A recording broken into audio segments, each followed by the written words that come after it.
Hello and welcome everybody to this 16th episode of the Backwards K Baseball Podcast. My name is Chris Asbrock, and as always, I am your host, and I am joined each and every week by my esteemed colleague. We're going to go back to that positivity going into the second half of the season. But my esteemed colleague and co-host Scott Kaiser. Scott, my man, how are you doing, buddy? Positivity off the field, because there sure as hell ain't no positivity on the field for my team. That's for Yeah, I was just gonna. damn.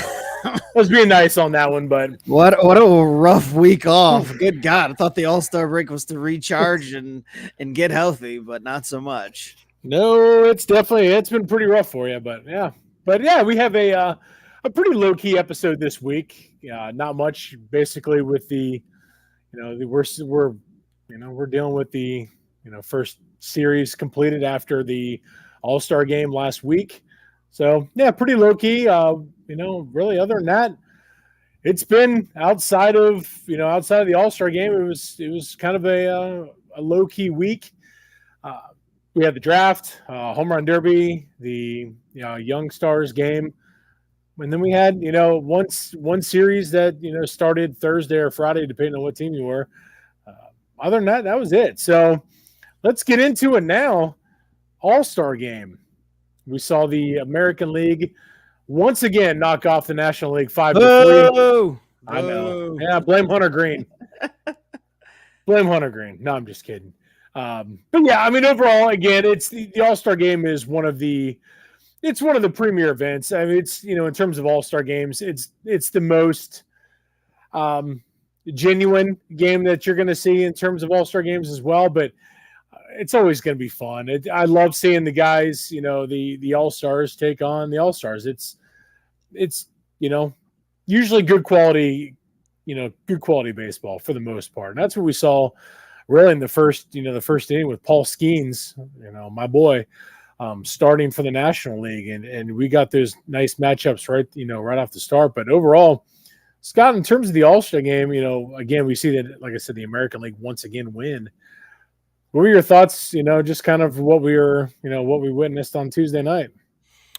I'm kind of like you. I used to be much more into the All-Star game and the pageantry of it all, but as you get older, work kind of gets in the way, and my work schedule doesn't allow me to partake in much of the All-Star game these days, because by about the time everything gets underway, it's bedtime for me. But I always check everything out for the intros and kind of the stuff that I do get to see. And you're right, it's cool to see the stars of the game come together. And this year, little different flair, because you had a lot of guys, a lot of the typical household names kind of out injured, and a lot of replacement players, guys coming in there that got their first chance. And that's always fun to see, because I was listening to MLB radio in between the All-Star game and the break, and there's not much going on. And I had an interview with somebody. I didn't catch who it was, but they're talking about their first time, and he's basically saying,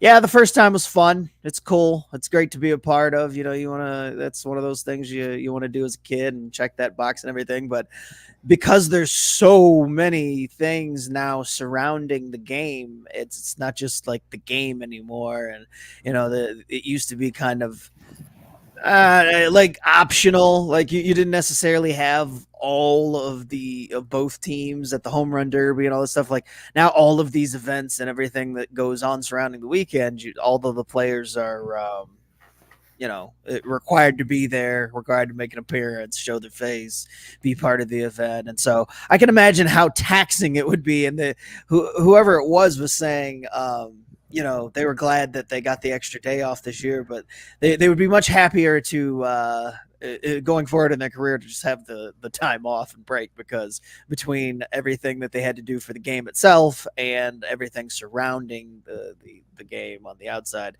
it's a lot of work, and they didn't get to spend much time relaxing and seeing their family. So cool event for the fans, cool for us to get to see all the, but I can only imagine how much of a pain in the ass it must be to have to engage and do all of that stuff that isn't, you don't even have to do like for a regular game. So Yeah, I sympathize with those guys.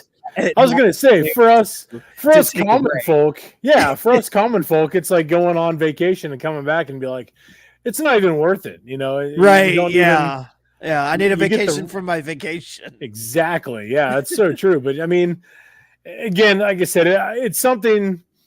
As you get older, you kind of start to not distance yourself from it, but it's But not as the novelty just kind of wears off. yeah, I mean, it there's does. certain Yeah, things you turn. I find myself tuning in to see like individual players more so now than to like see the entire game start to yeah. finish. Really like hardcore rooting for the National League. Like in my heart of hearts, I still want the National League to always win. But it's just like I said, it's cool to see certain things. Like it was cool to see Otani hit a home run for the National League, And holy and right, shit, and have that moment where he blows it up, and like you said, Skeens starting off the game there and being able to play against and pitch against some of the top stars in the American League, and just having that display, like moments like that are cool. And then yeah, the in between stuff, it's kind of like, oh yeah, all right, then the game happened. Like cool for Jaron Duran, who won the game MVP. yeah, He's had a really good story there for outfielder for Boston, and he had struggled with some mental health things early on in his career, and being able to get on the field and stay on the field and having confidence in himself, even though he was a highly drafted player. Took him a while to just be able to get over his anxiety and own personal demons to be able to play, and now playing at an all-star level. So that was really cool to see him get all-star game MVP for his contributions in the game. I also saw where I guess prior to the all-star game, MLB had sent him a nasty gram because I guess in an interview, I think it must have been a televised interview, he was wearing a t-shirt that had like "fuck you" written on it or something like that. And I guess that's something he has like on his tape written or something, like, so you could see in his yes. interview after game, like he had it like covered up, like, but you can see the F still. I So love it. I love it. that's really cool. One of his little motivating tactics for himself, like he had to oblige for MLB and making sure that it was PC for the casual audience. But good stuff overall. Just the game itself, like nothing. Yeah. Nothing too memorable, but No. like I said, like there's those moments, and those are more important to me now than the actual outcome of the game. Like other than remembering that the National League just cannot seem to beat the American League with any sort of consistency over the last 25 years. It's just been I don't understand it. been It's insane. unbelievable. It's And the unbelievable. players change, and like now the universal DH is there, so you can't even use the whole, well, they're not used to, so that it like I cannot for the life of me figure out why the National League struggles in this game year after year after year. I mean, it is literally they go and get their teeth kicked in each and every. It's unbelievable. Like I don't get it. I really don't get it. Well, and I gotta start. I gotta learn. I do it every time too. Like Otani hit that home run to put them up 3-0, and I'm thinking, all right, here we go. They're gonna win this one. And then sure enough, they blew the lead, and I'm like, the National League has led a bunch of different times in these games that they've lost, and always managed to find a way to lose. So Yeah. there's nothing that you can point to and say, oh, they need to fix this, because the roster rotates and changes each year. So even the managers and coaches change each year. So you can't fire the managers and coaches. Like, I don't know. It's kind of just a weird oddity, I guess, that the American League has just dominated the results of the game over the last 25 years. Irks me, but it's almost becoming hilarious at this point. Oh, it is. Yeah. I mean, it's unbelievable each and every year. But I will say this, and I tweeted it out as well, like right after it happened. The sound of that Otani home run, the explosion off of the bat was unbelievable. I mean, absolutely incredible. I mean, he hit that, and I was like, Jesus Christ! I mean, that thing, literally, it exploded off the bat. I mean, it's just something you don't get in a normal game, but when you're watching, the true stars. I mean, Otani is, like they say, he's a unicorn. He's he's ridiculous. And it's, stuff like that. I mean, damn, it's just reminds you how good these guys really are. But thoughts on home run derby? What do you? I mean, Yeah, I mean they changed the format. I I don't gotta know. I say, mean, yeah, I mean it's fine. I understand that they try to each year kind of mix things up, change up the format, spice it up a little bit. I'm of the mind that you just go back to the old school way of like, look, everybody gets 10 outs. We don't, you get some sort of timeout in there. But you get the 10 outs, and there's no, you just, most home runs each round, the people move on. Like you just keep yeah, eliminating guys until there's two left and then one wins. Like I don't need the different kind of bracket breakdowns. I just want the person who hits the most home runs to win the home run derby. simple's Like better.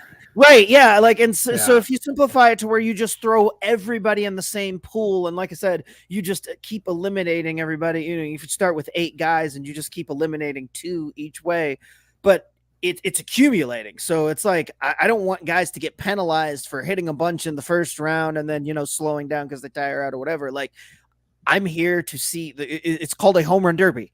So let it be that yeah. whoever hits the most home runs in the home run derby, regardless of round, wins the home run derby. Like if you advance all the way through, if you hit a bunch in the first and you only come up with a couple in the finals, that shouldn't cost you. Like just simplify it. Most home runs wins, period. End of story. So I'm right there with you. Yeah, I like mean, again, it doesn't yeah, like the way that they've messed around with it and played with the format doesn't bother me necessarily. It's just it almost seems kind of okay because I always have to kind of check in and see like, all right, so what are the rules? Like, what have we changed? What because it doesn't seem to be the same anymore from year to year. So yeah, and it's true. I mean, but I will say this: it was kind of, to see Teoscar win, it was really surprising. I mean, I've always yeah, been a fan of I Teoscar. wouldn't have picked him from the pool of participants when we were talking about it a couple weeks ago. I know. I was like, what the hell just When happened? they finalized that pool, he wouldn't have been one of my top picks for sure. Yeah, I completely agree on that one. Threw me off. Rexamillion Yeah, saying that they should do the home run derby old school, but also add points to it, like having specific targets in the stands. If they hit, it goes directly to charity. Yeah, I mean, I'd be cool with them having like a yeah, little target. There being some targets that you could hit that like enhance or like. I didn't mind too. Like if you're talking about the most home run hits, or you want to have a little kind of thing, the bonus ball. Like I'm the money. always Yeah, the money ball. I'm always Yes. about bringing back the money ball and having some sort of like bonus that could help you close the gap or give you extra points or whatever it may be. However, they're tabulating things. Yeah. I'm okay with that. But just as far as like breaking it down with the guys and bracketing it off, and then okay, this guy plays this guy, and trying to figure out who's moving on and how they're going to count for each round, but then changes in the final round. Like it's gotten too convoluted. I feel like so, And it's dragged on a lot longer than what it used to as well. And it's yeah, yeah. really, It's one of those events you want to kind of just get in and get out of. Like, yeah. like the longer it goes on, the more you lose interest in it. Honestly. No, it's true because I mean, I want to say midway through, I mean, I flipped it over. I was watching something. I forget what. I mean, I flipped it over and yeah. I mean, me and the kids were hell. We might have been playing PlayStation or something. Hell, I don't remember, but it was like, I mean, I was like, I'll flip it right back on and I'll catch the end of it, and then that's when I caught. I want to say the last. Obviously, I caught the final round, obviously with Bobby Witt and Teoscar, but then I want to say maybe the last at bat before that. I mean, I was just like, but that whole middle section I missed. I mean, I didn't watch Alonso. I'm trying to think who else I missed. I missed pretty much everybody, but Witt in the first round. I did see Teoscar again. Gee, I'm trying to remember, but yeah, there was. I mean, it was. It is what it is. I mean, but like I said, simple was better, man, on that one. And that sometimes if it ain't broke, don't fix it. Yeah. But that's just how MLB is, though. Major League Baseball, they can't help themselves. Well, I will say that that's not necessarily just a baseball problem. All the big four sports have messed with and tweaked their all-star game weeks, games, all the stuff in order to like try to get more people to tune in, and it's all gone away from like the just the actual game. Like nobody actually seems to care about the game itself anymore because it's all about the stuff surrounding it, which is it's fine. But again, on some of these things, you don't need to reinvent the wheel. Like the slam Yeah. dunk contest just needs to be the slam dunk contest. The home run derby just needs to be the home run derby. Like eh, over complicating the basics makes it makes something, like I said, that goes from kind of mildly interesting watching guys just sitting there hitting home runs off soft toss to, all right, this feels like a chore because it's just going on forever and I don't care who wins at this point. Like, Yeah. because it's too confusing about, like, wait a minute, he hit more home runs, but he doesn't move on because, wait, what? Yeah. I know. Yeah. Like, just again, start to finish, whoever hits the most home runs should win the whole thing, period. Completely agree. Yep. I can't argue that one, my man. Can't argue that one at all. So in terms of the first half, first half of the season, what did you like? What did you dislike? From what we saw, from the unofficial halfway point now, because Yeah, we're already well past it. But yeah, this is. I would say that the most memorable thing from the first half, and we've kind of beat it to death, but it continues to be true. We'll talk about it here in a minute. Is, dear God, this season has been brutal for injuries on big name players. Like I across the sport, I hate it. The Braves have suffered an inordinate amount of injuries to their star players, but it's not just me being a homer and whining about that. Like, Mookie Betts is out, been out for a while. We've lost guys for the season, top to bottom. Like it seems like it's constant. Like every time you turn on, or every new week that flips, somebody is getting hurt and they're going out for a while, and then guys are coming back and getting hurt again, and it's just been frustrating this season to watch so many star players get hurt. And I know the numbers will say that it's not, there's no more injuries this year than there are any other year, but I guess because of who the injuries have been to, and it just taking away, it sucks for the game when the stars are out, plain and simple. When you don't have the highest level talent, playing baseball on any given day or any given week for an extended amount of time, the game suffers, and so I don't like it. So as far as I guess that's the bad from the first half of the season, and then the good on the other side of that is the young guys. I think that this, the baseball continues to do a great job of pumping in youth and getting these kids that we're hearing about getting drafted. We'll talk about the draft here in a little bit and briefly give our thoughts on what went down on that. But yeah, just I enjoy the fact that we no longer have to wait 3 to 4 years for guys to get through the minors and make an impact and play in the bigs and get their shot. Some of them are less ready than others, but I still think it's exciting when kids get the call up, even if they're not necessarily ready. Like, we saw with Holiday. He might not have been ready and he gets sent back down by Baltimore, but it doesn't change the excitement about the rest of his career. But you still had that excitement for those moments when when he gets called back up, there'll still be like a sort of aura and excitement surrounding like what he can be and what we expect him to be.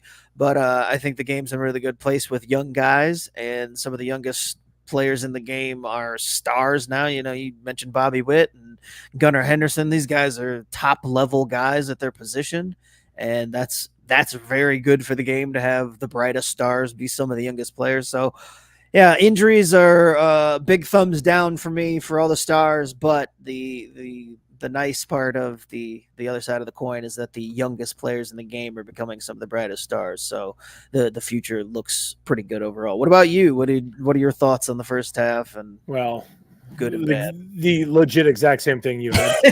I mean, you said that when I was like, damn it. I mean, but it is, in all fairness, like real quick to touch on the injuries, because I know, we'll talk about them more here in a little bit, but injuries have robbed us of what could be a phenomenal season. And that's just, we talked about it before, one of the first shows in, that we did this, that, this is just one of those years where injuries are going to be the name of the game. And you have seasons like that, and you have seasons where, guys stay healthy and it's unbelievable. Unfortunately, this is one of the down years where we see it, and it's, like I said, it's robbing us of a lot of really, really good baseball. But like you said, on the flip side of that, we've got all the young stars that are coming in, and it's, as a baseball fan, I mean, I'm not kidding. We literally every single week we talk about how great this game is with the young talent, coming through the pipeline. It's, for example, here in Cincinnati, Reese Hines just gets called up right before the All-Star break, and he goes on an absolute tear. And, I mean, is he a top prospect? I mean, no, but is he a good, a good baseball player? Yeah, and he was a good prospect coming up. I mean, he's lived up to that hype. But it's just, it's one of those things to where, you sit back and you see another name and another name and another name of just guys that continue to get pumped up through, through the system. And these teams, like we said, that's the best part about it, is they are not afraid to pull the trigger and bringing these guys up. Like you said, especially with Jackson Holiday, like you said, it's not going to derail his career. No. And I look at Jack Leiter early on in the year, definitely not going to derail him, because that it was beautiful, right? To start off, but then kind of went off the rails. But again, that's what happens with young players, and not everyone's going to be a Paul Skeens. Not everyone's going to be, a Gunnar Henderson or an Adley Rutschman or anything like that, or even Bobby Witt. Those guys like that. It's just great to see where this game is right now.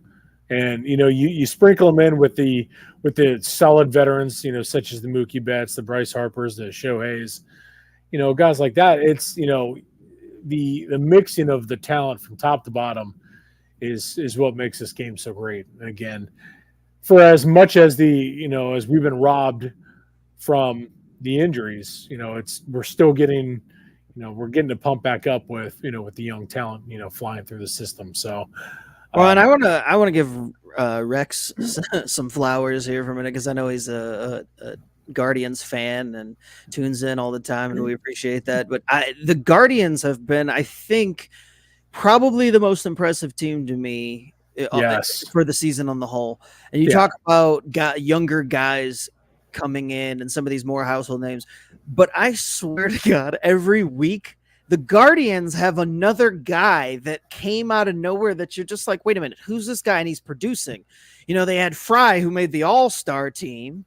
Yeah. Who again, seemingly came out of nowhere, playing all over the field.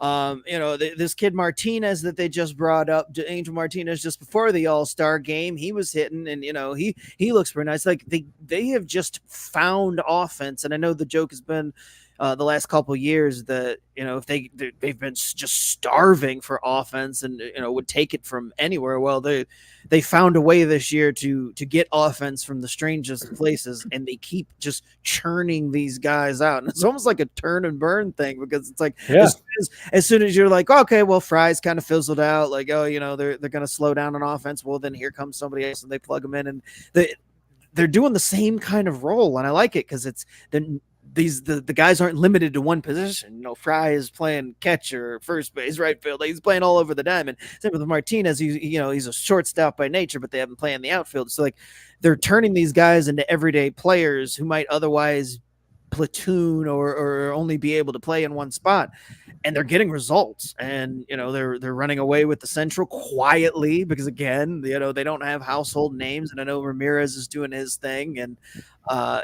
him being that guiding force there in Cleveland helps a lot. But they're the most impressive team to me throughout the first half of baseball, just because of what they've been able to do with the names on the back of the jerseys. 1,000%. And then they added to it in the draft, which I'll touch on the draft here later on the show. But adding Travis Bazzana, who is, I mean, probably the best baseball player, all-around player. You add him to that roster, I mean, holy shit. I mean, he's going to watch this. I mean, if you get a chance, I mean, if you haven't seen Travis Bazzana play, just watch his highlights when he was at Oregon State. This dude can flat rake. Mm-hmm. And I mean, you are going to see him in the lineup for Cleveland later on this season. I mean, it's just, he's that good. And, just a beautiful swing left hand, from the left-hand side. I mean, it's just adding another piece to an already dangerous lineup, which, again, you and I don't want to say we wrote him off, but, preseason wise, we didn't pick them to win it. Yeah, no, I mean, But I had picked Detroit, and again, the reason to go against Cleveland is just because of their offense. I mean, they yeah, didn't think they had enough offense to do it, and I mean, some you might wonder again. You look at the names and the roster, and even me being an avid baseball fan as I am, like I will look at that roster and be like, wait, who's this? Who's that? Oh, they brought up another guy. Oh, yeah. this is just going to be a flash in the pan. Oh, he's still doing it 3 weeks later, and they've been doing it all year. And so, I respect that kind of baseball. I respect the fact that they're finding ways to get it done, and they put themselves in a position now where, because they've got these pieces that they can move around all over the field, they've got players that they can move to get bigger names for the stretch run and improve their chances of winning, because they have those big name players. And just thinking about the fact that they lost their ace in Bieber to start the season. Well, he's another one of those names that 2-3 starts in, boom, elbow blew out, done for the year. So you lose your ace, and you're still able to do this. Like, I think that's a real testament to what Cleveland's done this year, and off to them. I hope that it continues for them through down the stretch, and that things don't fall apart, because everything's so tight in their division that it wouldn't take much for them to trip up and find themselves outside. But I hope that they're able to keep it going for the rest. And one person I continue, I don't want to say sleep on, but like I expect him to hit the wall, and Stephen Kwan. Like I just there's something about him. I'm like this. Well, he's another one who, while he was on fire, gets hurt and was down for a month and a half. Yeah, and I thought, well, that's probably going to cool him off, and he picked right back up where he left off. It's like I want to say, like, maybe I always looked at him like he was overrated. Maybe that's not the best way to put it, but like I just never. I'm trying to think of the best way to put it, because he's obviously a great baseball player. Like, I'm not denying that, but it's like, when he came on, the numbers just weren't flashy. Yeah, but it's like it's productive as hell each and every game, and it's like, man, there's no way this guy can continue to do it, and he does, and it's like, dude, I mean, he's shoving it right up my hoop with it. And more power to him on that, because he reminds me of more of a guy that we saw like during the 90s. Like the way he hits reminds me of like he reminds me of like an Omar Vizquel. Like, where you're just like, oh, you don't expect big power, but timely hits, putting the ball in play, batting well over 300, and playing solid defense. Now, obviously, they play different defensive positions. Yeah. But just in terms of their impact with the bat and their ability to play defense at a high level, but like, they're not necessarily ones that scare you when you're looking at the lineup card. And then at the end of the series, you're like, how the hell did that guy beat us? And how the hell does he keep beating us every series? Like, what the hell is going on? But yeah, I love watching Stephen Kwan play. I do too. And I don't honestly, truth be told, I don't do it enough. Like I don't. I'll admit I don't. Yeah, I don't. I don't get to see that often, and I should make it a point to tune into more of their games, because I really enjoy the way they play ball. So I mean, maybe that's it's death by 1,000 paper cuts is what that is. Like that's how it's like when you're playing Cleveland. That's how it is.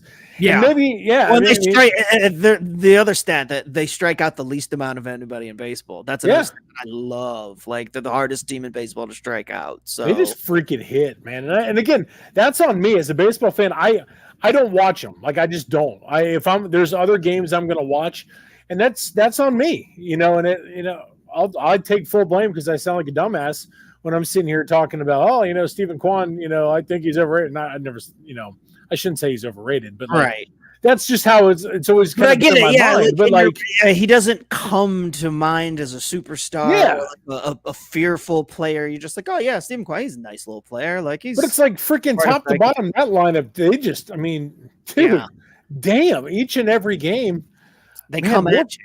Yeah, they do. And there's, like I said, deth from 1,000 paper cuts is what it is, because it's a nightmare. And Rex also pointing out, I keep forgetting that they've done this all with the managerial change. Out with Tito, and they're still able to keep churning things out. Like, good job by Stephen Vogt to be able to keep that ship afloat. And first time manager, like, good for him, man. Exactly. Yeah. And again, sometimes you just got to tip your cap, and that's damn, and they deserve it because they've been nothing short of fantastic so far this year, and mad props to them. And as baseball fans, you should probably be, I should pay a little more attention to them. So that's going to be my second half homework. Yes, I'm like, damn it, I might watch a game or two of the Cleveland Guardians. Yes. Well, I'm just gonna pay more attention to what they're doing on a day-to-day basis because, like, I see it, but again, I don't really absorb it. It's just like we were sitting there, a month and a half into the season, and looking. It's like, wait a minute, Cleveland has the best record in baseball. When the hell did that happen? Like, I know they're winning games, but I missed the part where they had the most wins. So they just go about their business. It's quiet. There's nothing flashy about it, and then they're just there. I remember the one. It was it was one of our first episodes. We were kind of going through, our pre-show.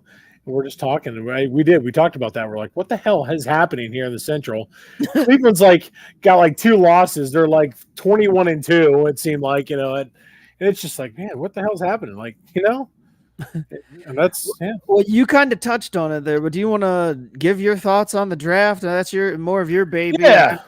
Obviously, I saw where some of the bigger names landed, but I don't have as many deep thoughts as I know you do. So you want to talk about some of your favorite draft landing spots and what your thought was on where some of these guys ended up? Yeah, I'll talk. Pretty much, we'll go first round here. There was a couple of picks I highlighted in the second round as well, but. Again, Cleveland, first 1-1 with Travis Pizzana, second baseman out of Oregon State. Again, this dude is, he's phenomenal. And again, Rex, I tell you what, man, you're going to be happy when he comes up as as a part of your club, because this dude's he's fun as hell to watch.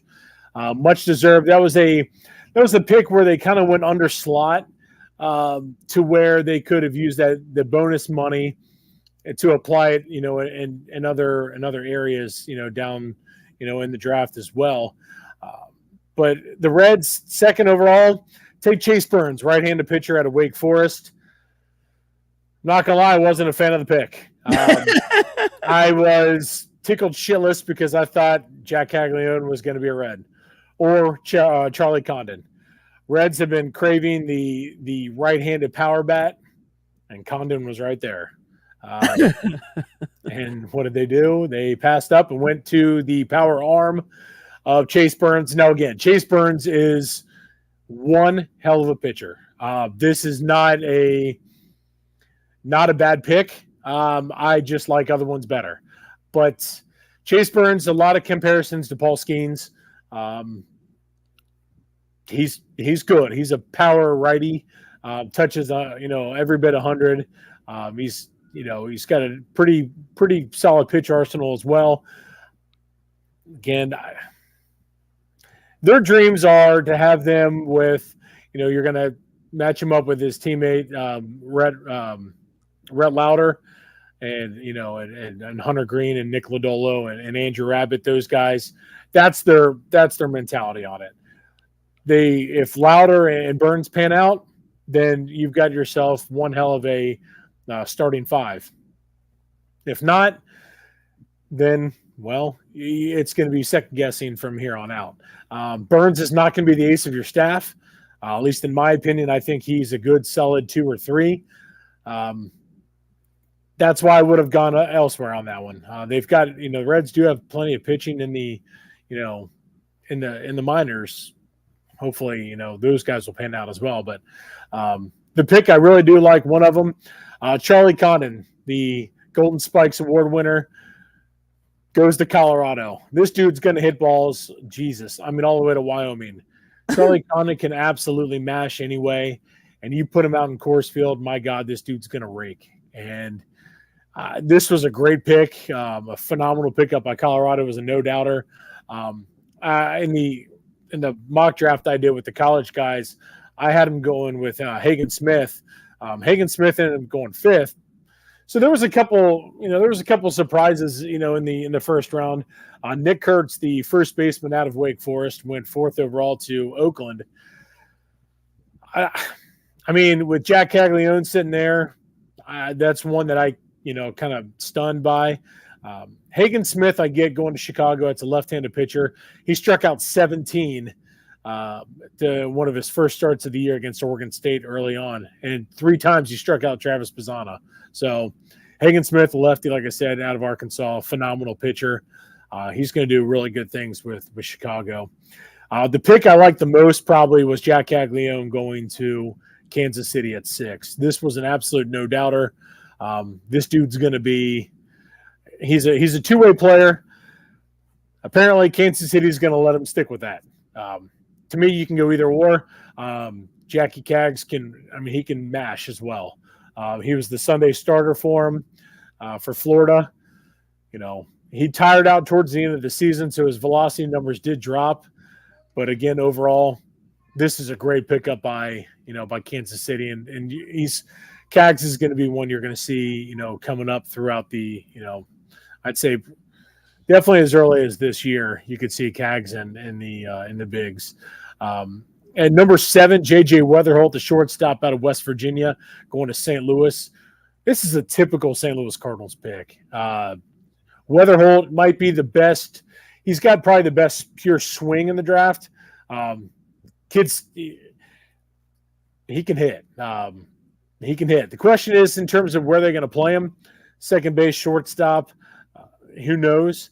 But this is a good pickup, and I think he's going to, with St. Louis, guys like that are going to succeed. And I think that's what you're going to see from Weatherholt.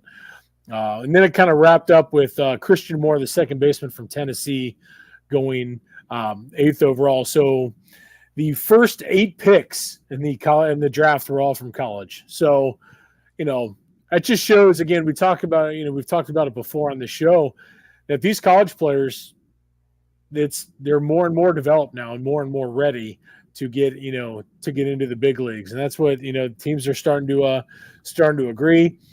Connor Griffin was a shortstop from Jackson Prep out of Mississippi. He went to Pittsburgh at 9. Seaver King was a shortstop out of Wake Forest, went to Washington at number 10. I was kind of surprised by this one. This seemed like a reach to me. The one pick I really do, I really turned my head was Braden Montgomery, outfielder from Texas A&M, broke his ankle in the regionals. Nasty injury. In all fairness, I think it did cost Texas A&M a national championship because, they went to the national championship, the College World Series finals, but lost in 3 games. He's going to Boston. That's a great pickup at number 12. Probably there's two picks that I really like after that. Actually, no, just kidding, 3. Trey Savage is a right-handed pitcher out of East Carolina, went to Toronto at number 20. I was kind of debating because the Mets picked just before them, and they got Carson Benj out of Oklahoma State. Toronto could have gone either way, and I would have been thrilled. Trey Savage is an absolute steal. This kid is huge. He pumps it in there. He's nasty.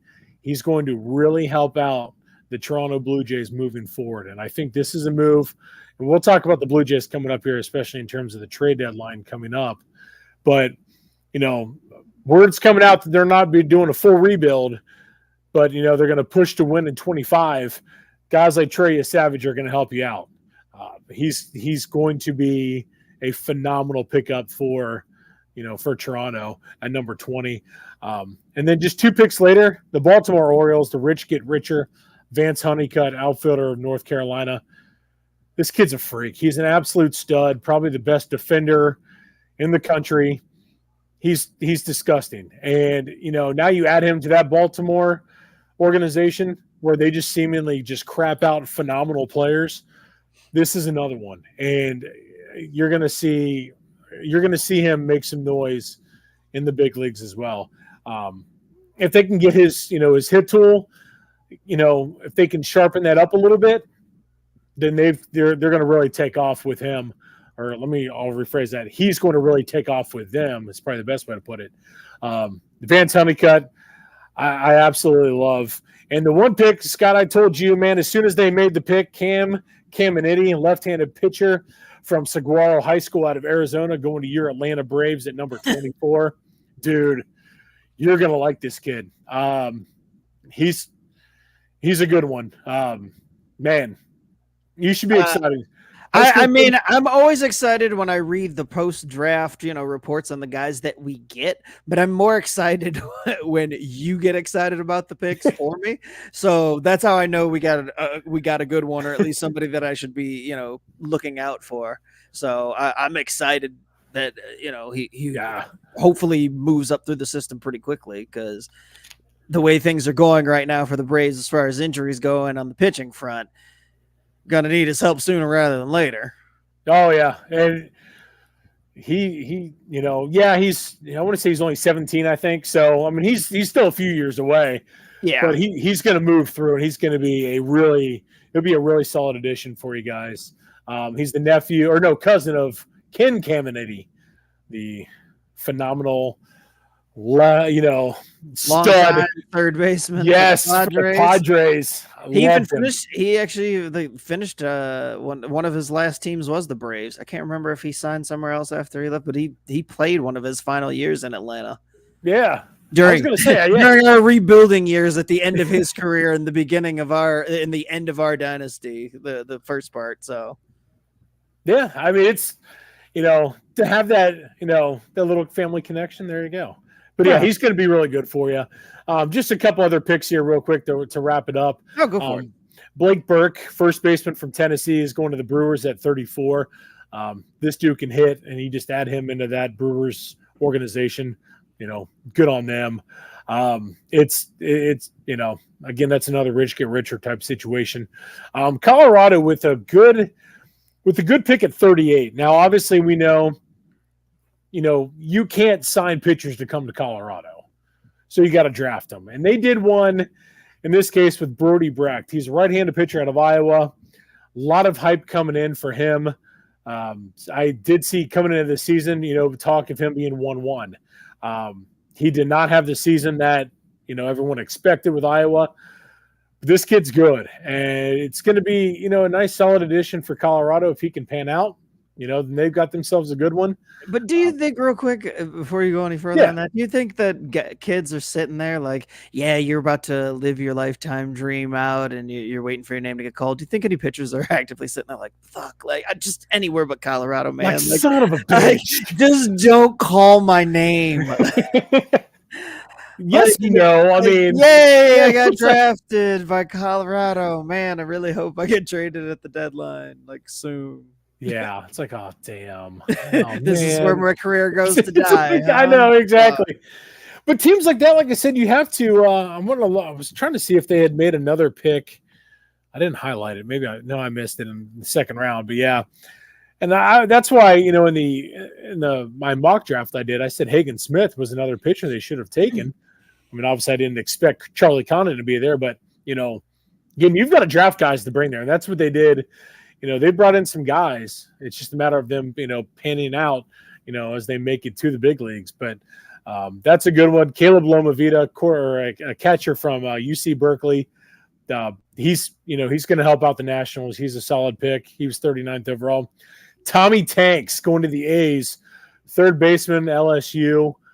He was the first pick in the second round. That's a great, that is a great pickup. For the A's, because Tommy Tanks, this dude can hit. As the A's move to Vegas, it'll be it's a nice piece to to build around. Chris Cortez, flamethrower from A&M, going to the Angels. Angels obviously need pitching. They get it there. Angels obviously need everybody. Well, I was trying to be nice, but yes, they need a lot of help. One pick I was intrigued by as well was the Mets getting Jonathan Santucci, a pitcher, left-handed pitcher out of Duke. Santucci was, early on this season, looked really, really good. He continuously, he gets the job done. He was their Friday night starter, each and every week. You know what you're going to get from him, and he's going to the Mets. So that's a good pickup for them. Rex, you're going to like Jacob Cozart, catcher out of North Carolina State.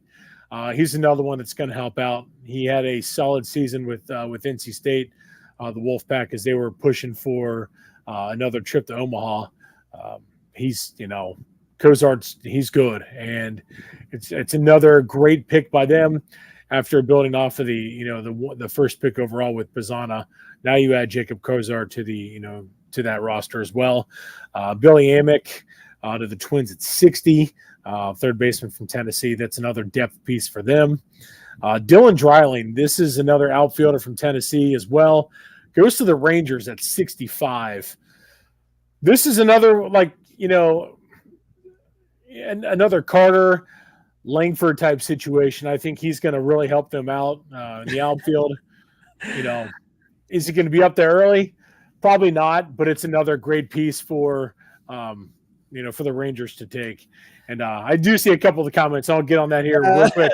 But the last one, the one pick I really, really like, and it was, a note back to our last episode and Jonathan Maurer, his client, Luke Coleman, taken 71st overall by the Cincinnati Reds, right-handed pitcher from LSU.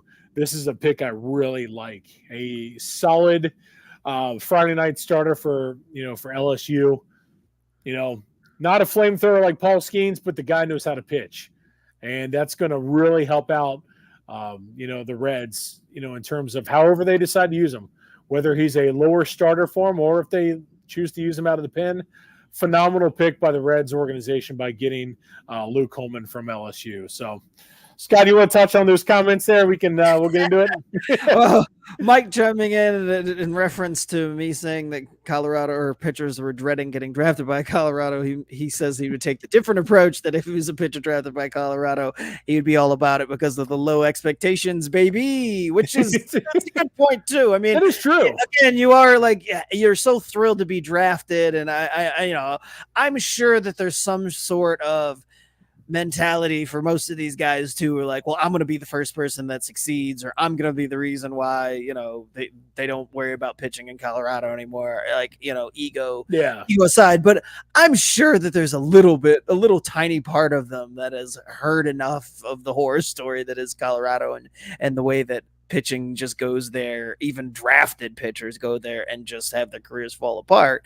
And I wonder about just sitting there oh man, just God, there's 30. Then you look at don't let them be one of them. Although I guess the thing would be here's the question: would you rather get drafted by the A's or the Rockies?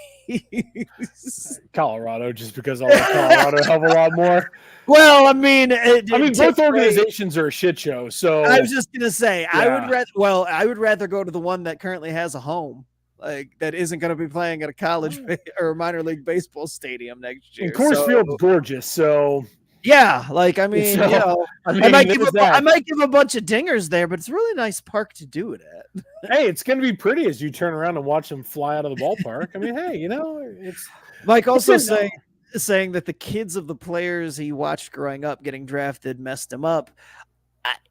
Mike and I are the same age, and that's been messing me up for years now. Every time I see junior of guys that it's not even guys, because Vladimir Guerrero, with his son coming up, and you're just okay, that Guerrero was I was still kind of a kid. I can still consider myself a kid. And yeah, it's the ones where you're no, I was a high schooler, going into college, who's the players that I was watching then have kids that are now entering the league or getting drafted or whatever it may be, or coming up, Jacob Wilson, yes, son of Jack Wilson, just got called up by the A's. Jack Wilson, longtime Pittsburgh Pirate, had himself a nice little career. His son, amazing hitter, gets called up by the A's, and in the two-sided coin of what I said, kid gets called up to the majors, first at bat, hits a single, and as he's rounding third to score his first ever major league run, he tweaks his hammy and gets forced to the 10-day IL. Classic fucking baseball on the way. 2024 has taken no prisoners, whether it's your first at bat, first career game as a rookie, or you're an established superstar. 2024 gives no fucks, and it's taking names and hammies and elbows and everything with it. Well, then you can add Whit Merrifield to that today. What the hell? Yeah. Oh well. I guess we should. Let's talk about the Braves. Let's fucking talk about the Braves. Because I didn't want to. Yeah. Yeah. Okay. Well, perfect transition to going from Whit Merrifield, who the Braves signed today. Why did they sign Whit Merrifield? Because they lost Ozzie Albies yesterday for 8 weeks to a broken wrist. Because it wasn't enough to have Ronald Acuna on the shelf for the year. Go on ahead and lose Ozzy Albies. It wasn't enough for Spencer Strider to blow out his elbow for the year. Go on ahead and lose Max Fried. Wait, what? Back up. Lose Max Fried. You just said Ozzy Albies. Oh, no, that's right. Before the game yesterday, and what should have been Max's first start after the All-Star game, we find out that he's got left elbow neuritis. Yeah, I don't know what the fuck that is either, but it doesn't sound good when you're talking about elbows and pitchers and hurting. And my favorite part is Max said that he felt something while warming up for the All-Star game. The All-Star game that he was announced as an alternate to. He went there as an alternate, felt something while he was warming up, still pitched in the game, and then got back to Atlanta and said, hey, guys, I don't feel right. Oh, this fucking year, man, has just been brutal. And so then to circle things back around to Whit Merrifield, the Braves signed Whit Merrifield this afternoon off the street. Just get a body in there, play second base, probably going to look at a lot of at-bats because, Ozzy's out. They called up Nacho Alvarez, the prospect, the shortstop prospect, the desperation, try to get him some at-bats. He's been tearing up AAA. Whit Merrifield, pregame, fielding grounders, takes one off his middle finger. They think he might have broke it. He had to have x-rays. Now, he didn't break it, but playing for the Atlanta Braves in 2024 has been anything but a good proposition. Like, it has just been a nightmare. Add into the fact that Matt Olson still has, as many home runs through this part of the season that he had by, like, the end of April last year. And, it's just been, and somehow they're still, 8 games above 500 and all this. They're still fighting for playoff spots, but it has been a damn week since the All-Star break. And the hits just keep on coming for Atlanta with the injuries. Like, if Alex Anthopoulos figures it pulls another Houdini, move and manages to secure, because leading up to the trade deadline before yesterday, I would have said, probably need an outfielder. Michael Harris is about to come back, but he's another big time name that's been injured for the last 2 months. Probably get an outfielder, stabilize things out there. But now Max goes down. There's no timetable for how long he's going to be out. Best case scenario, though, I'm assuming he's going to be out for a couple of months. So you're looking at like mid to late August.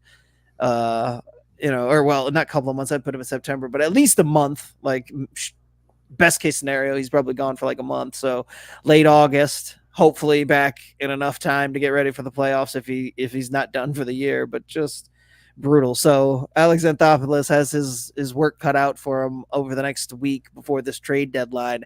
And I have no idea where he's going to go. Not that I do on it, even if the Braves were fully healthy, because he always manages to do something that nobody saw coming. But this is going to be, he's going to earn his paycheck over the next week.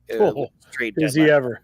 Because I know that the Braves aren't going to sell, but they also don't have a whole lot of pieces to exchange for upgrades. So it's going to be real interesting to see where we're at. And in Max's case too, this is a contract year for him. So I'm not sure why he would voluntarily not tell anybody that he was having arm issues while warming up for the All-Star game and still pitch in the game and risk both his future, long-term and short-term. So good times, baby. Good times. Add on to the fact that the Reds are playing the Braves right now and the Braves are taking in the ass. Good shit, man. Oh, yeah. Yeah. I feel for him. I really do. Because it sucks, dude. Like, when your team's just getting their shit kicked in each and every week with injuries, man. It sucks. And it's literally like each and every after another. Yeah. I mean, it's like the Whit Merrifield. I saw that today. I was busted out laughing. I was like, you can't make that up.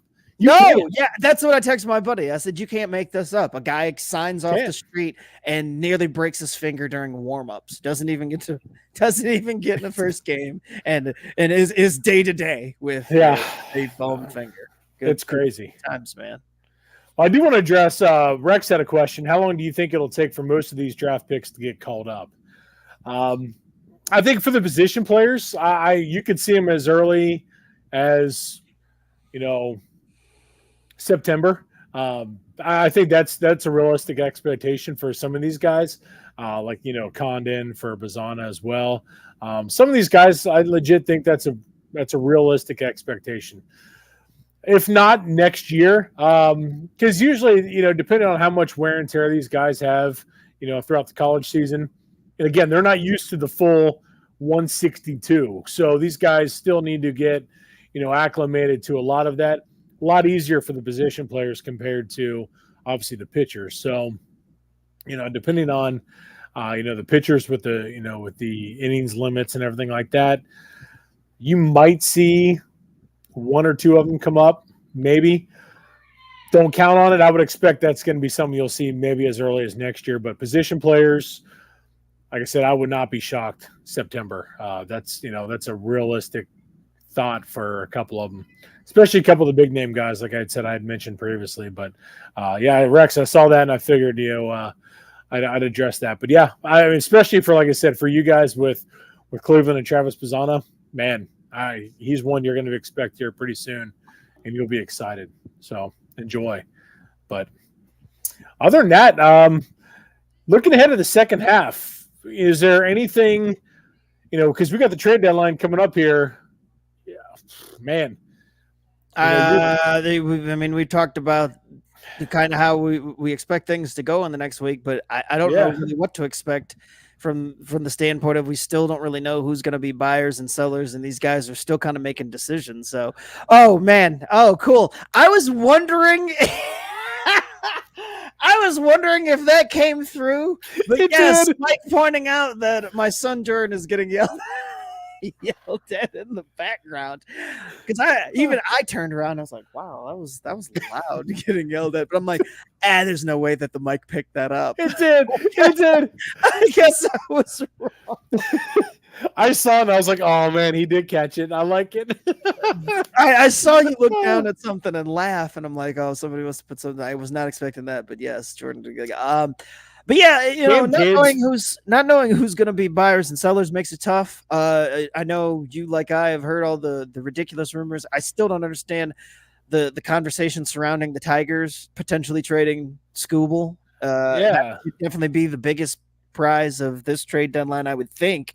I don't know if he does get moved. What? Who else? Well, because I just saw something that popped up. I don't remember if it was yesterday or today about the Dodgers being discussing a massive trade with the White Sox for Luis Robert and Garrett Crochet. To me, that's going to be bigger than Tarik Skubal. I don't know though, because I still don't buy. I'm not huge on Luis Robert. Neither am I. I think the Crochet thing is bigger moving forward than it is in the short term. I still don't know what to think about him down the stretch and how much you're going to get out of him. Like, if you're the Dodgers and you're already dealing with, because they're no stranger to the injury bug this year, especially on the pitching side.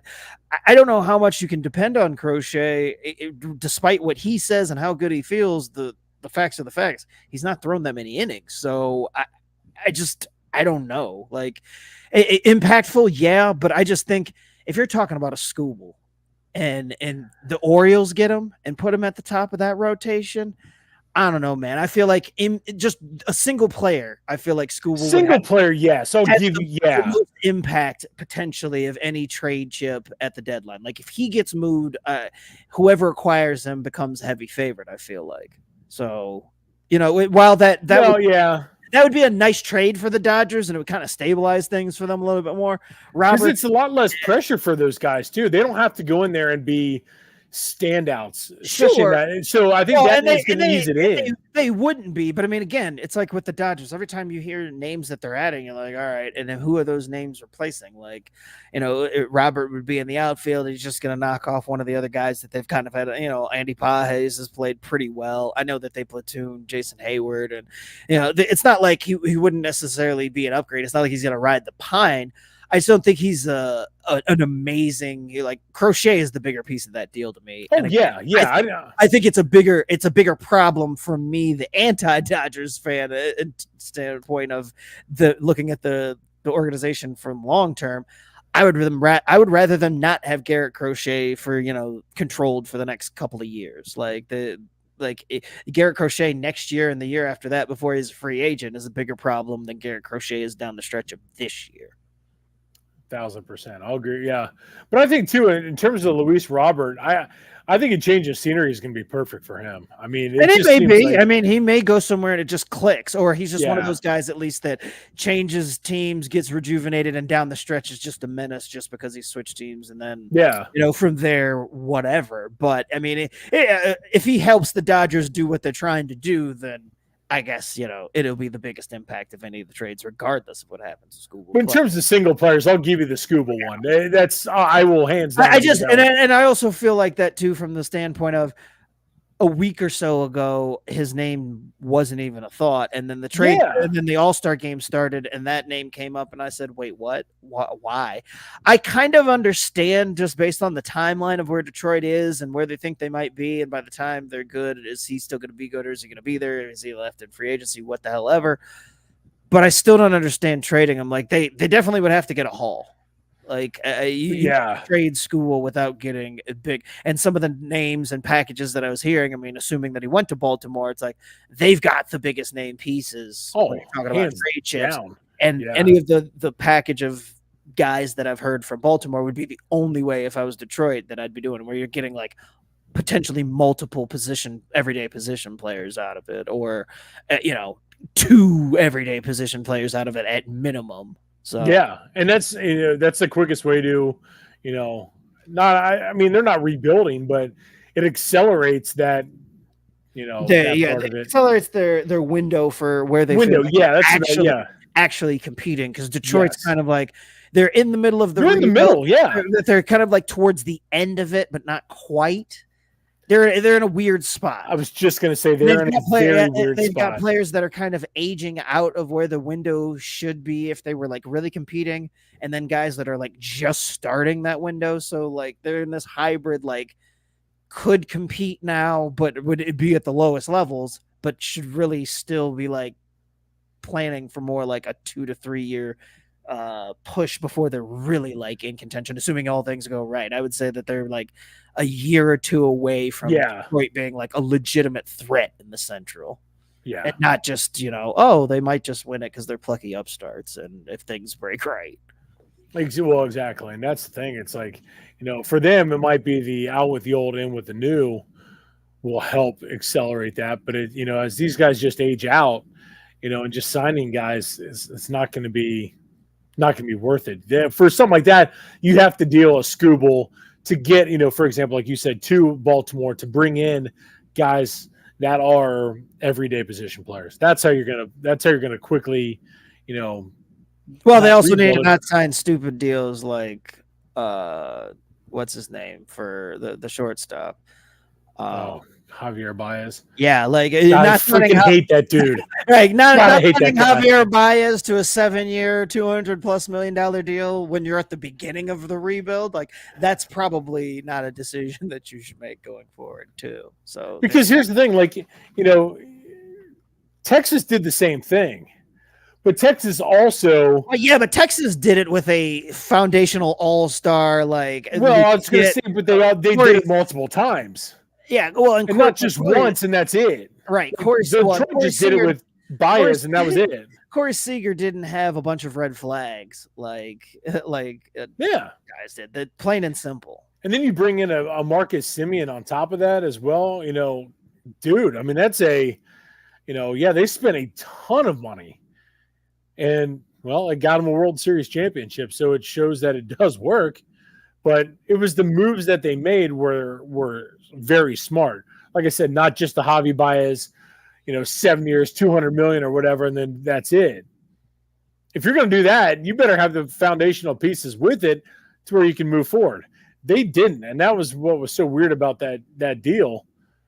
I mean, and now they're kind of paying for it because, like you said, now they're in a weird spot, spinning their tires, and now it's like, well, Well, and I also heard, I mean, potentially, again, if it comes to pass, but that the Scooble trade might be a means to an ends for them to get out from underneath that Javier Baez contract, that part of like maybe taking lesser prospects back, or prospects that are further away or whatever, in order to also package Javier Baez in that Scooble deal. So, a team like, because I heard a scenario where the Dodgers also might be in talks to get a Scooble too, but then also having to absorb Javier Baez, I'd be okay with that.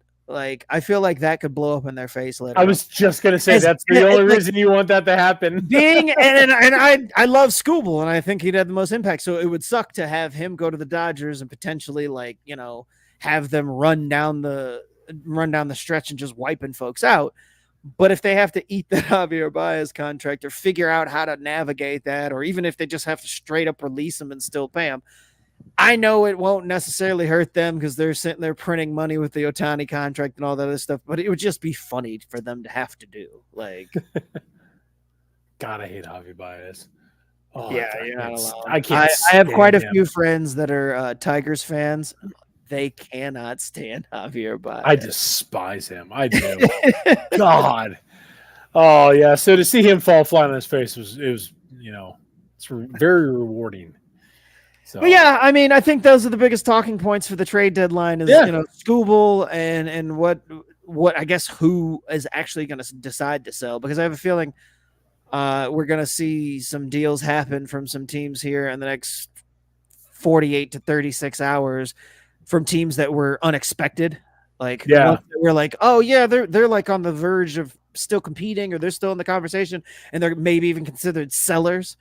And then all of a sudden they make a deal where you're like, wait a minute, maybe it signals they're out, but it's more of a long-term thing, but it also cuts things off.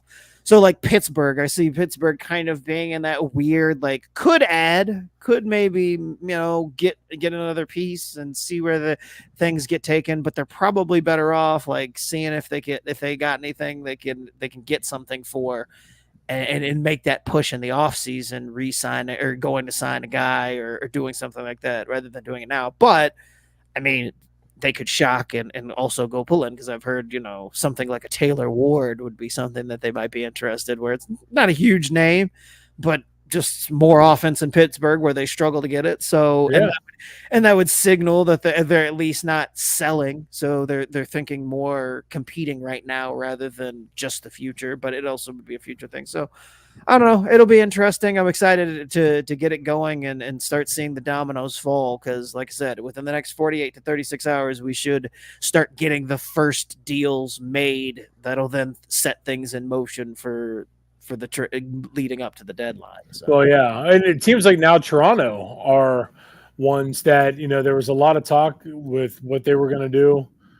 I heard they went from maybe being sellers to they're like trying to compete too. Like, I know you kind of touched on it, where it's just like they're in a weird hybrid spot too now, where they're not trying to sell. They're because the Bichette landing on the IL for the 32nd time. Things up. Yeah, that really changed a lot. I mean, Vladdy has indicated to the front office that he doesn't want to go anywhere. He wants to stay there. So with that being the case, Vladdy's more along. I mean, he's more likely to stay. Bo would be the one that I would see being traded, but that might be something you see in the wintertime now, because he's not going. He's on the IL now. He ain't going anywhere. Deadline. So what does Toronto do? They've indicated now that they're going to push to win in 25, but again, how do you handle it? I mean, there's talk of them trading a couple of their free agents to be. What did they do? I mean, they're an intriguing team to watch, with what, because again, it changed all with one injury, and that was the Bichette injury. Yeah. So that could have really thrown all kinds of, wrenches into their plans. So, that's one team to watch. The Marlins are always a team to really look at, because they're always willing to deal. The Reds, what are they going to do in terms of bullpen pieces? I've seen things that they've talked about, dealing some of their pieces, in the bullpen. Who knows? I mean, this is going to be, it's going to take that, like you said, that one domino to fall to really get it rolling. And then we just kind of sit back and see how it plays out, because it could get really interesting. Yeah, and it usually does. It kind of snowballs in a hurry, and then the crescendo of trade deadline. Although last couple of years, you get to that day. I remember as a kid that day you'd have those flurries of moves. It was like the GMs waited till the day of to do everything. I know. Rapid fire, getting notifications and ESPN alerts. And now it's like all the deals kind of happen in a flurry within the first, like those last few days before the trade deadline. And then the trade deadline comes and it's just like quiet and nothing really happens on the day of. I know. It's like, what the hell just happened? Like, expected so much more. What? Anything else you got for the second half? Looking forward besides whatever moves are going to reshape the landscape? I mean, we'll be the trading deadline happens next week. Is it before the show? It is, or right after the show. I want to say it's after. It's on the 30th. So we will still have 1 day left before the trading deadline. The 30th is next Tuesday. So it's next Tuesday at 4:00. So and we'll have moves before. I was going to say we'll have plenty of moves to kind of look, and we'll be, I guess, looking at that final 24 hours to see if there's anything that any type of rumors or whatever it looks like that might go down before the final bell rings. So yeah, because I mean, let's be real, it's really gonna, how this week plays out is really gonna change a lot of teams' trajectory on how they. We hadn't even talked about. We talked about that train that was coming down the tracks and how it was. The Mariners were looking in the rearview mirror, but here the Astros are pulling into first place shortly after the All-Star break for the first time all season, right where we thought they would be, even though they were 10 games back just a month. Well, it's 2 months ago now. They were 10 games back mid-May. Yeah. And here they are. Seattle's let them hang around and not taking full advantage and run away with things. So Houston back at the top of the AL West. That's, again, going to change how things are, because there's a chance that Houston could have been sellers had they gotten to this point, based on the fact that they've got so many guys heading towards free agency, and kind of their window here seeming to be near its end as far as this championship, or at least at a point where they need to kind of step back and reset. But maybe now they'll be adding this time next week. So which that's goes from afterthought to favorite potentially in the next couple of weeks. Well, exactly. And that makes, that kind of, you got to look at Seattle now. What do they do? Trader Jerry under a lot of pressure to do something. I mean, they have to now. I mean, you cannot. I mean, you go into the All-Star break leading the division, you come out of it and you lose to Houston. Now you lose that lead to them because you lost. You played them and you lost. Right. And you had a chance to put some more. I was going to say you had a chance to put some more distance in between yourselves. Yep, and they didn't. So now what do? That's a team that you got to, and Jerry DiPoto has no problems in making deals. It's just a matter of, what kind of deals does he make now? That's one to watch because, again, Houston, we kind of chuckled at the beginning of the year that, man, they're struggling. Like you said, now they're back where we thought they would be. And, that's not a position you want to be in if you're anybody else in the AL West. Because good luck, because that team's experienced as hell, and they know what to do when they're at the top of the division. So, man, good on them. Yeah, well, I'm just hoping for health. Just health. All around the league, man. And not just for the Braves. Like, selfishly, obviously, I want the Braves to get healthy, but I would love for everybody to get to be playing their best with their best players down the stretch as we come to the end of the season. Even for the teams that may or may not be competing for a playoff spot, I want the best players playing throughout the rest of the year. So I hope that all the guys that are on the shelf now get healthy and stay healthy, and the ones that aren't on the shelf stay away from the shelf. And hey, if they don't come anywhere near Atlanta, they should be pretty good. Well, speaking of that, J-Rod undergoes MRI. Julio Rodriguez ankle remains out as Mariners await test results. So I just I was going to say he hurt that over the weekend. That was another one that I forgot to mention that one. Yeah, I was going to say it could be on the shelf because I know he got scratched from the lineup today. So let's hope that he's not down, because he was after a slow start, a traditionally slow start that it seems like is becoming the career norm for him. He was hitting the hot point, the jumping off spot for the first 2 years of his career. Late July is usually when he takes off and gets on fire and gets all his numbers to look real pretty at the end of the year. But now if he's on the shelf, not only does Seattle have to contend with the fact that they don't have what they would hope would be one of their hottest players, their best player at this time of the year, they got to figure out what else they're going to do to combat that, on top of the fact that their offense was already kind of crappy with him. So it's crazy. Exciting times, but I guess we'll figure it out within the next week or so. I know. It's just setting up for a really fun show next week. Yes, absolutely. Yeah. You got anything else? I don't. No, like I said, I've sufficiently bitched enough about about the Braves and their misfortune. So. Your question is, do you feel better? Do I feel better? No, because everybody's still hurt. You got it off your chest. I mean, like that, you got to feel somewhat better. No, I'll feel better when they're playing again. I'm greedy. You're miserable, you asshole. Good Lord, man. I was trying to I am miserable. Don't try to give me the brighter side. It's all doom and gloom over here. I just want them to get to the playoffs at this point. It's the story of my life, doom and gloom. Hopefully anything. Well, we're all doom and no gloom over here most weeks, but that has been Backwards K Baseball. We appreciate y'all for tuning in. You can find us anywhere you find your fine podcasts. We're also on Facebook, Twitter, all over the blogospheres out there. The Impact Sports Cincinnati Network, as well as the Craft Brewed Sports Podcasting Network. Again, we thank you guys for joining us. This has been an episode of Backwards K Baseball. For Chris, I am Scott, and we will catch you guys next week. Good night, everybody.